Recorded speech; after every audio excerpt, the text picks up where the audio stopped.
Mbaka bwabwe obusoose omwaka guno akakiiko akatwala abasiraamu mu ggwanga aka Uganda Muslim Supreme Council basabye poliisi ekolagane nabo okufuna abantu abakola obutemu ku basiraamu.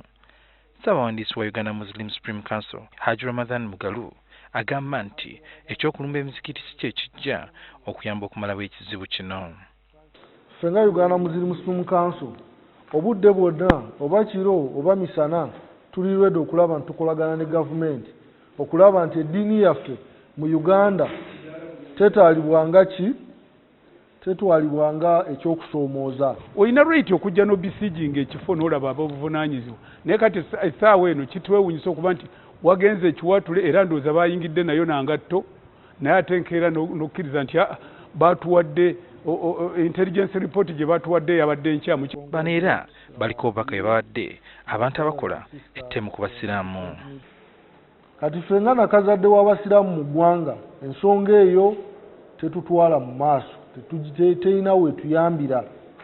Tusaba yenna alina omukono mu nsonga eno oba musiraamu oba si musiraamu ensonga eno ekome mbagirawo. Guno omwaka 2017 gube mwaka gwa reconciliation. Bano era bategeezezza nga waliwo omusiraamu omulala yattiddwa e Luuka era ne bategeeza nga kati bwe bakyatambulira mu kutiisibwatiisibwa. Chairman waffe wa Uganda Muslim Supreme Council Sheikh Hussein Maadhi ng'ono ye mukulu w'ettwale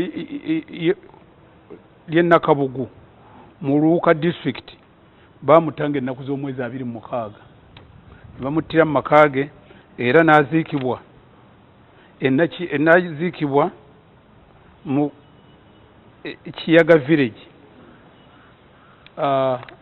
ng'ennaku z'omwezi 27. Ate si ekyo kyokka ate waliwo n'abalala bangi nnyo abagenda baweerezebwa message ku masimu tugenda kukuba amasasi 12 nga abasiraamu abagundiivu. Kwikwatagana n'emmaali y'obusiraamu bano bagamba nti bagezzaako okutunula ebimu ku byapa ebyatwalibwa. Twalina ebyapa 7 naye wetwogerera kati mu banka tulina ebyapa ebisukka mu 400 ng'abantu babireese. Ebyapa ebyo bya mizikiti n'amasomero olw'obwesigwe kaakati bwe mututaddemu n'ebirala bingi abalala bakyalwana okulaba nti babizza. Nga baaniriza abasiraamu mu mwaka omujja bakubiriza abasiraamu okwongera nnyo okusoma eddiini, okwegatta awatali njawukana, okwefaako mu bulamu bwabwe nga batambuza eddiini ey'obusiraamu. Soel Mugabi, NTV, Akawungezi.